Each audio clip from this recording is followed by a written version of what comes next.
right, for more word problems, we are going to be looking at these problems here. This is this setup right here, these 4 questions.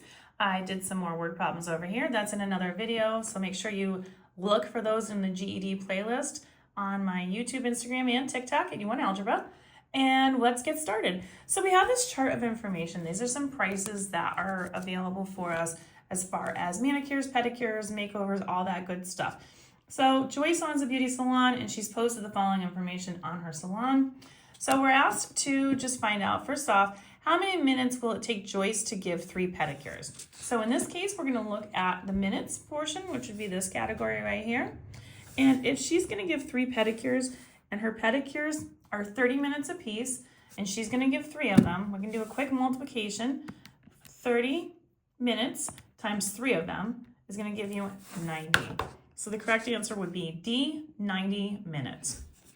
Now our next question here, how much more does a customer have to pay for a makeover than a manicure and pedicure combination? So I'm going to look at what the cost of a makeover is, which is $60. That's the most expensive thing.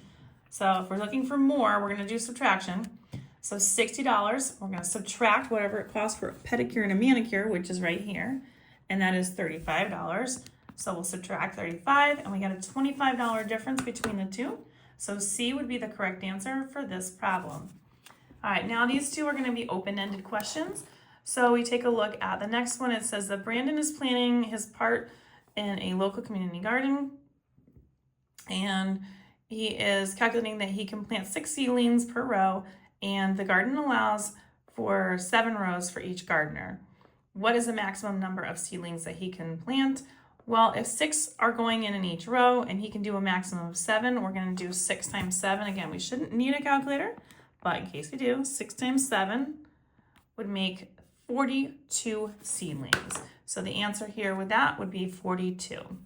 And then the last question, Samaya knits gloves and hats for winter and sells them through a local shop. If Samaya received $189 from the sale of her hats and gloves this past winter, and she spent $27 on yarn, how much money did she earn from knitting? So this is just a basic business proposition, right? So I spent only $27 of that money. So I made $189, but I want to subtract the cost of the items that I had there. So we're going to subtract the $27 that we had, which means she has $162 that she did earn on those sales after she processed all of those sales in that store. And if you want more questions, like I said earlier in the video, make sure you follow this on either YouTube, Instagram, or TikTok at U1 Algebra.